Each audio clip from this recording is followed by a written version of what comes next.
As a call to action to raise awareness and stand united against the pervasive scourge that is human trafficking. Over the past 90 days, under the moniker of Operation Renewed Hope, the Hillsborough County Sheriff's Office's Human Trafficking Squad conducted a number of investigative initiatives to combat the insidious crime of human trafficking. We targeted this crime through a multi-pronged approach by conducting undercover streetwalker and hotel and motel operations, along with online chats where our undercover investigators posed as minors available for sex, as well as guardians selling children for sex. Our human trafficking efforts are constant, but as we approach the holiday season, where children are out of school and spending much more time online, I wanted to ensure that our children would be protected, and those wanting to pay for sex and fuel the sex trade were not getting a free pass because of the holidays. Today I stand here before you to share the results of our efforts. Over the last 90 days, we arrested 123 individuals who were charged with human trafficking or trafficking-related charges. These 123 arrests transcend mere statistics. They represent our commitment to protect the innocent and our resolute efforts to safeguard the most vulnerable members of our community. We are not merely apprehending wrongdoers. We are ensuring no one falls into the clutches of these criminals who would exploit and inflict harm upon them. In the course of our undercover operations, we have come face to face with individuals from all walks of life. Some of who held positions of trust and authority that shockingly included a teacher, a nurse, basketball coach, and a person employed by a spiritual organization. These are individuals who betrayed our trust. During this facet of the operation, these individuals engaged with undercover detectives who were posing as underage girls and boys. And these criminals knowingly sought to engage in sexual acts with each of them. One notable arrest sheds light on the betrayal of trust I just mentioned. A former science teacher at James Elementary, 28-year-old James Villacorteza, an individual entrusted with shaping young minds. Operation Renewed Hope also targeted the driving force behind prostitution, the individuals known as Johns, those who fuel the demand. Our Johns portion of the operation aimed to dismantle the market that coerces many into the heroin world of sex work. This is where we came into contact with Zen Dong, who clearly did not learn his lesson. In May of 2022, he was arrested for traveling to have sex with a minor who turned out to be one of our undercover detectives. He was charged with human trafficking, and at the time you would have thought that this would have been enough to stop him and make him rethink his choices. We were wrong. Detectives arrested him again for soliciting another to commit prostitution. We also focused on the darkest corners where detectives posed as a family member, such as a parent, step-parent, aunt, uncle, who were offering their underage child to have sex with others. The fact that individuals willingly sought such heinous activities despite knowing the children's ages is abhorrent and deserves our collective contempt.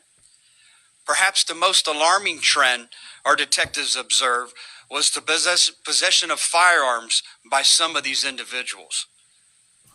As if the sexual exploitation is not damaging enough, who knows what their true intentions were with the firearms they possessed.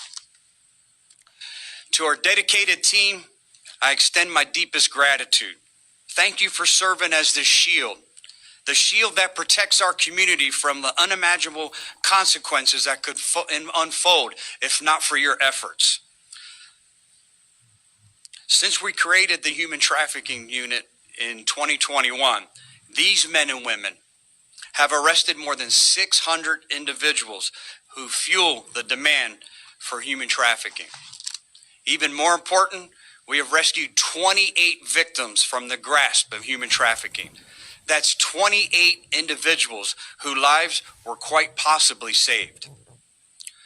We also remain committed to safeguarding our community through prevention, assisting with treatment and recovery efforts, and education through presentations on identifying the signs of someone or anyone who's a victim of human trafficking. The fight against human trafficking is not one that law enforcement can accomplish alone. It is a shared responsibility that extends to each member of our community, and I urge everyone to stay vigilant and report instances of suspected human trafficking victims so that together we can fortify our defense against those who seek to traffic another human being for sex. On this National Day of Awareness, and always, prevention, education, and awareness will always be our most valuable tool. At this time, I'll take any questions.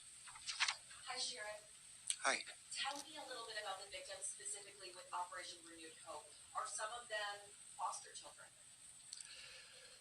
Without getting into too many details and revealing our investigative techniques, we posed as a lot of different individuals. We posed as aunt, uncles, grandparents.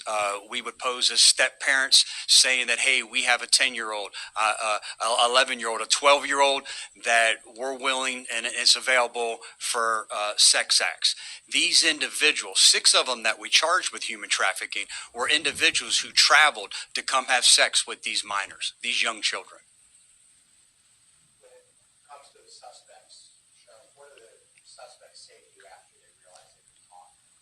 These suspects know what they're doing is wrong. Even a few of them that they arrested, and we're seeing a trend where they drop their cell phones. They take their cell phones somewhere else before they show up to have sex with this young child because they don't want their wife to be able to track where they're at. So they know what they're doing is wrong. When they get caught, when they realize they fell for it, what do they say? You know, it's different. The human trafficking detectives will tell you some immediately break down and cry. Some say that they have a problem, they need more help, and some fight like hell because they don't want to go back to jail, and they're most importantly embarrassed knowing that their significant other, their wife, is going to find out what they're truly up to. Again, they go to great lengths to travel, to have sex with a young child. They even hide their cell phones. And like I mentioned during the speech here, alarming now to see that some of them, and this is just recent since 2021, what we're seeing is now they're traveling with firearms. One had a gun on them, one was in the glove box. When they take this child in their car, why would you need a gun to come have sex with a child? What were their true intentions? This is the part that's even more concerning than them just trying to have this illegal, incredibly heinous act with a young person. You spoke about treatment and recovery efforts for victims. Yeah. If someone is a victim of human trafficking, what does that process look like for their recovery and the resources available in our community? Yeah, great question. I think when you talk about human trafficking, this is something that just came to light over probably the past 1.5 to 2 years. There were no resources. If you had the courage to come forward, we didn't have the ability to try to help you out. We would collect our investigative money, some of the trust fund money we have for investigations, purchasing narcotics, whatever it is, and buy them a hotel for a night or two, and then scratch our heads like, what do we do next? Now there's so many different organizations and partnerships that we have, Sail of Freedom, and the list goes on and on and on.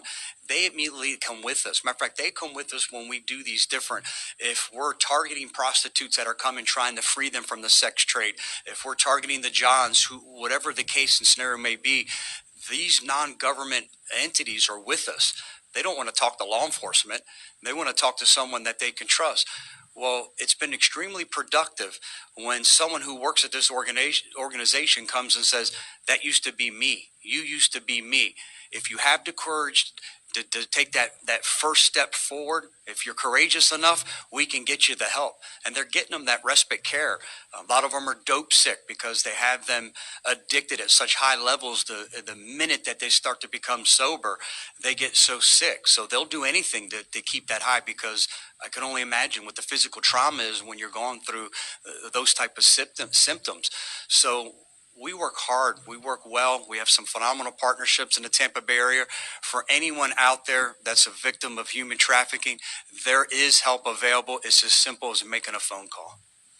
Were any of the, or are any of the suspects currently employed by organizations that work with children, schools, as you, I guess you said, spiritual organizations, anything currently working with them?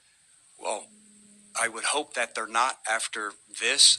Our detectives do notify their employer to safeguard our community. One was a boys basketball coach in Wesley Chapel. One was a counselor at an Episcopalian summer camp for grief counseling. One is a nurse at a mental health facility. So you're already vulnerable. You're already suffering from some type of mental health crisis. These are the individuals that we place in these high levels of trust to put our children with, to put our people suffering from mental health, someone going through some type of grief counseling. I would hope to believe that none of them have their job, and none of them will ever hold these types of positions again where they can take advantage of another human being. Thank you, everyone. Happy New Year. Stay safe.